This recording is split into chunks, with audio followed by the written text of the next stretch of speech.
We are back for a revisit on this Red Mountain Valley smokeless fire pit, that cheap solo stove alternative. I just done a video on that not too long ago. If you look over here, you can see that video, or look down in the description, you can see that video. But I've got a lot of questions asked about this smokeless fire pit. Does it cook? Can you cook on it?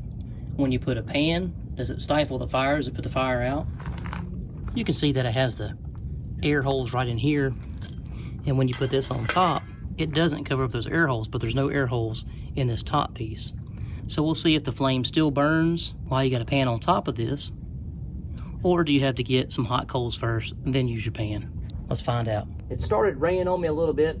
It's been kind of cool day, so I brought everything just inside of my carport just a little bit. Got a little bit of shelter from the rain. I got some birch bark.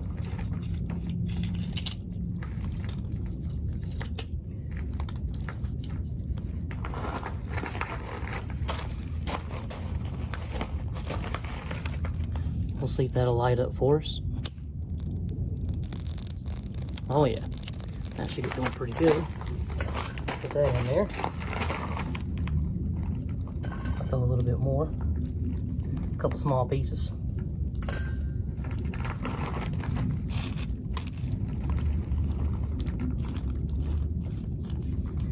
I'm not even gonna put the rest of that in there yet. We'll see if that gets going.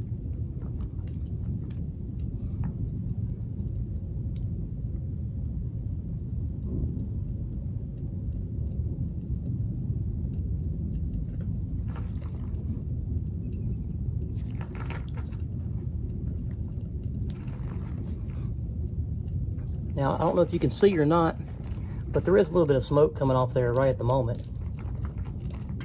Take that ring off for a second, get it going really good.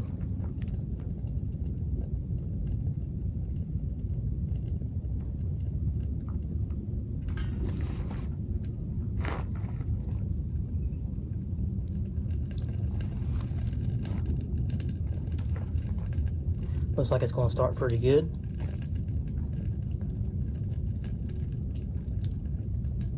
Got me an egg over here and a little bit of butter. And some salt and pepper behind me. That looks like it's going to get going pretty good, so we're going to go ahead and stoke that a little bit.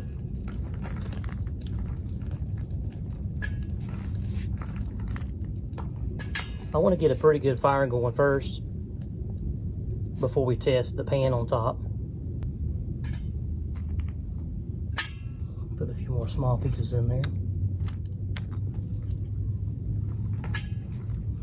Now that that's going pretty good, I'm gonna go ahead and put the ring back on there. Let it do its thing.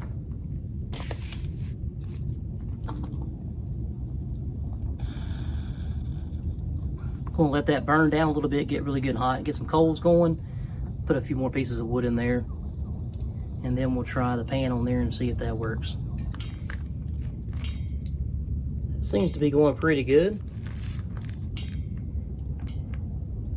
Got a little bit of smoke coming off of that. I'm going to throw a couple more pieces of wood in there and let it go for just a little bit longer, and then we'll try that pan on top.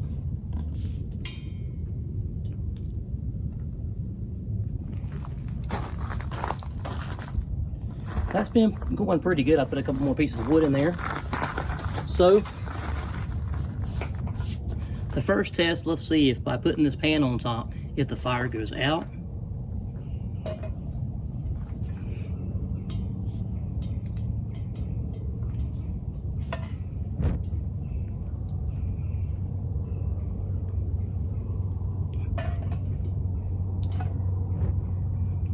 And it does stifle that fire.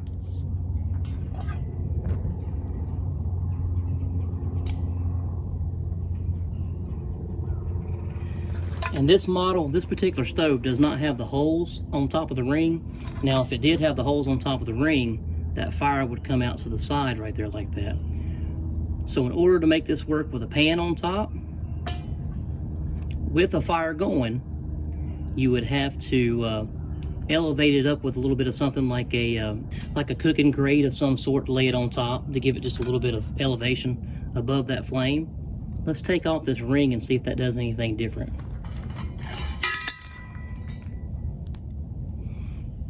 Okay, we got the ring off. It still should do the exact same thing.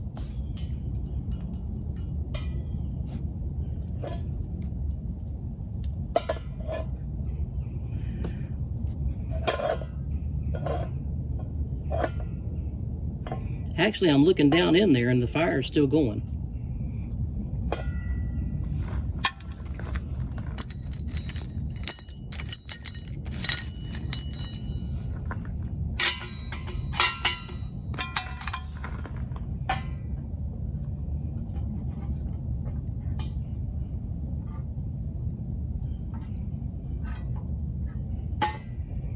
I'm gonna let it burn down just a little bit more and we'll use those coals. Look down in there. You can see the coals are already hot, so we'll go ahead and put that pan on there.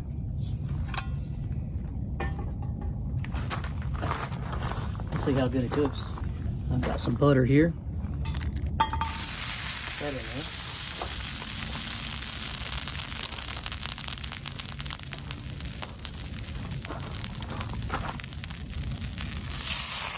This is one of those pans where the handle doesn't get hot. Thanks to Cheesehead Chris sending me this years ago. Let that butter finish melting.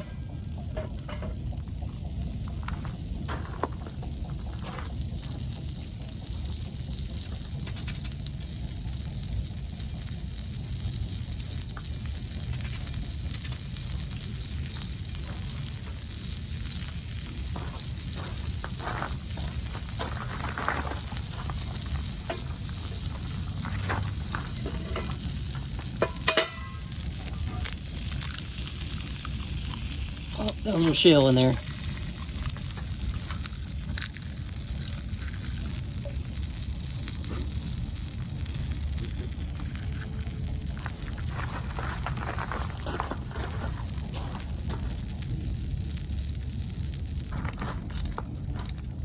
A little salt and pepper packet I'm gonna put on there.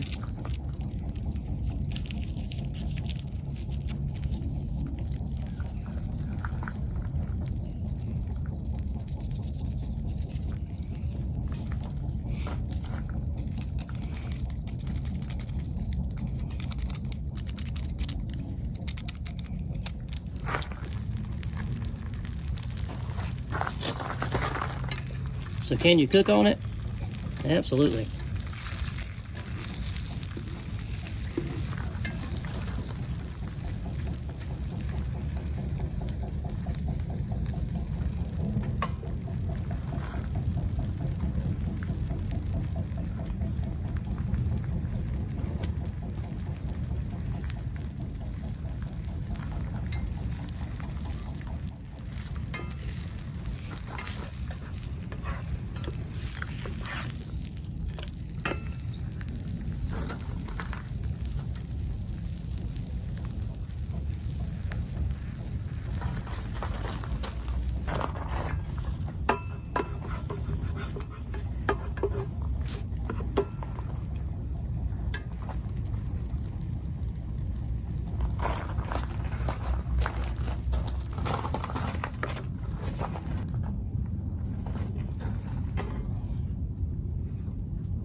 So the question is, does it cook? Yeah, it cooks, but you can only cook on coals with this lid on there.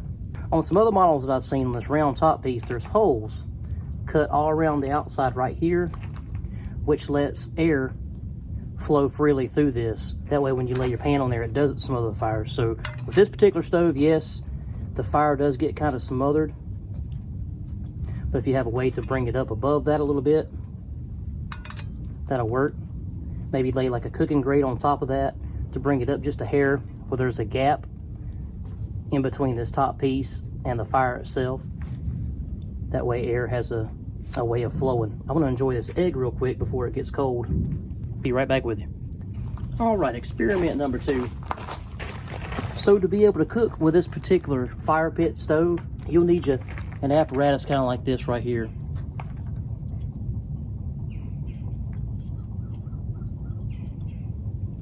Let's put it on there. And be careful that'll get hot quick. Got you one of those little cross pieces on there. That actually went to another stove of mine. Let's see if that smothers the flame. That does not smother the flame. So that's what you would need for this particular stove if you use it stock. I've seen models, like I said, that have holes around this ring right here. And if I drill some holes periodically through this ring, you won't need the little cross piece. So, but that works right there just like that. Perfectly. For cooking on top. And you could pick these up pretty cheap online, or you can make your own. As long as you have something to raise it up a little bit off that lid, off that top ring, it'll cook just fine. So I hope that answered some of your questions about cooking with this particular stove. It's a really good price with a cheap modification. You can cook on it easily. And if you're just doing s'mores or hot dogs, you can do it without anything. Just put the hot dog on a stick or hamburger on a stick and cook it over like an open flame. I'll be trying some more experiments and things with this particular stove before too long. It's really a nice addition to take camping with you. It's really lightweight, and the little bag that it comes with has a drawstring, and you can get a carabiner and just clip it to the back of your backpack and carry it with you if you're going solo camping or anything like that. It's really lightweight. Well, that's going to do it for this one. I think it's been long enough. I hope you got a little bit out of the video. Like I said, I'll leave a link down below for the stove itself in the description. I think it's a really good price for what it is. And like I said, with that simple modification, you'll be able to cook on there with no problem whatsoever. You can already cook on there without any modifications. You can still cook on it, but you have to use coals instead of the open flame like that. And it's a whole lot easier cooking that way, like it's set up right now. If you're making something that cooks longer than 10 to 15 minutes, you'll need to periodically take the pan off of the fire itself or off the hot coals and stoke it with some more wood to keep it going. This particular fire pit stove has really good airflow. Thanks for tuning in. Thanks for watching. Stay tuned for the next one. And as always, plan, prepare, practice. Handy out.